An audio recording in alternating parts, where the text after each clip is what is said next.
Movie की शुरुआत होती है तो हम एक फैमिली को क्रिसमस के लिए फोटो खिंचाते हुए देखते हैं, जो कि हर क्रिसमस में फैमिली फोटो खिंचाते थे। इन 5 लोगों की फैमिली में क्लेयर, हार्वे और इनके 3 बच्चे थे। बड़ा बेटा पियर, एडॉप्ट की हुई बेटी मेरी और सबसे छोटा बेटा रोमेन था। पियर काफी हंसमुख लड़का था, इसलिए रोमेन उसे ऐसे देखकर अक्सर जेलस होता था। सभी की लाइफ काफी अच्छे से चल रही थी, लेकिन एक दिन रोमेन की वजह से स्कूल की प्रिंसिपल उसकी मदर को स्कूल बुलाते हैं। क्लेयर स्कूल पहुंचती है तो प्रिंसिपल बताते हैं रोमेन क्लासरूम में मास्टरबीट करता हुआ पकड़ा गया है। उसके फ्रेंड्स ने इसकी वीडियो भी बनाई हुई है। यह सुनकर क्लेयर शॉक होने की बजाय बोलती है, ये इतनी बड़ी बात तो नहीं है, ये एज में लड़के अक्सर ऐसी गलतियां करते रहते हैं। यह सुनकर प्रिंसिपल का मूड खराब हो जाता है और वो रोमेन को स्कूल से निकाल देते हैं। इसके बाद क्लेयर रोमेन से मिलती है और बोलती है उसे डरने की कोई जरूरत नहीं है, उसने कोई क्राइम तो नहीं की है, ऐसे छोटी छोटी गलतियां तो इस एज में हो जाती है। यह सुनकर रोमेन बताता है उसके फ्रेंड ने जानबूझकर उसे फंसाया है ताकि स्कूल में उसका इंसल्ट हो सके। क्लेयर रोमेन को अपने साथ घर ले आती है और रात को उसके बारे में रोमेन की डेड हार्वे को बताती है कि आज स्कूल में क्या हुआ। तो हार्वे बोलता है आज तक उन्होंने इस टॉपिक के बारे में उनके बच्चों से बात नहीं की है,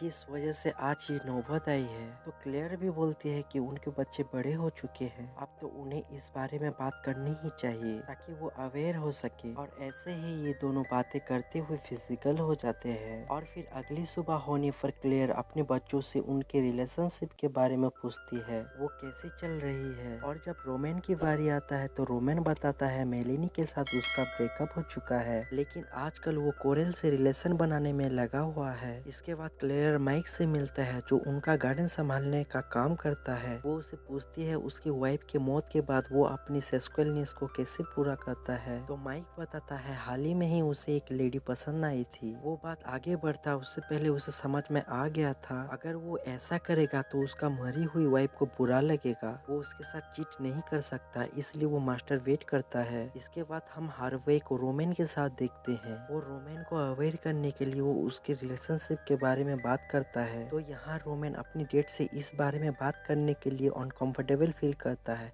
तो वहाँ से वो उठकर चला जाता है। और फिर कुछ दिन बाद हम रोमेन को और कोरेल को एक साथ देखते हैं, जो अब रिलेशनशिप में आ चुके थे। रोमेन कोरेल को अपने साथ फैमिली से मिलवाने लाता है, जहाँ मेरी भी अपने बॉयफ्रेंड को लाई हुई थी। ये सब साथ मिलकर ड्रिंक करते हैं और खूब सारे बातें करते हैं। यहाँ पियर सभी को बताता है उसे मेल और फीमेल दोनों जेंडर की लुक पसंद है, अगर मौका मिले तो वो किसी के साथ भी रिलेशन में रह सकता है। यह सुनकर पियर की फैमिली भी इस चीज को एक्सेप्ट कर लेते हैं। और फिर कुछ देर बाद रोमेन कोरेल को अपने साथ उसके रूम में ले जाता है और दोनों वहाँ पर फिजिकल होते हैं। वहीं मेरी भी अपने बॉयफ्रेंड के साथ थी, तो उसका बॉयफ्रेंड उसे बोलता है उसका स्माइल काफी अच्छी है, उसका लिप भी बहुत ब्यूटीफुल है। पर यहाँ मेरी को पता होता है वो झूठ बोल रहा है। वो उसे झूठी तारीफ की वजह हमेशा सच बोलने के लिए बोलती है। और सच ये था कि मेरी की बॉयफ्रेंड को उसका स्माइल वगैरह कुछ पसंद नहीं था, बल्कि उसे उसका प्लेजर देने का स्टाइल पसंद था, जिससे उसे काफी मजा आता था। बस इसी चीज से वो काफी अट्रैक्ट होता था। और फिर हम देखते हैं ये लोग फिर से क्रिसमस के लिए फैमिली फोटो खिंचाते हैं, जिसमें मेरी के साथ उसका बॉयफ्रेंड और रोमेन के साथ कोरेल भी थी। हम यहाँ पर पियर के बॉयफ्रेंड को भी देख पाते हैं जो खुशी से उसके साथ खड़ा था। और यहाँ इन सभी की फेस में एक अलग सी खुशी दिखाई देती है, क्योंकि इन सभी बच्चों ने अपने पेरेंट्स के सपोर्ट से खुलकर अपने लिए खुशी ढूंढी थी। जिसके साथ ये मूवी भी यहीं पर एंड हो जाती है।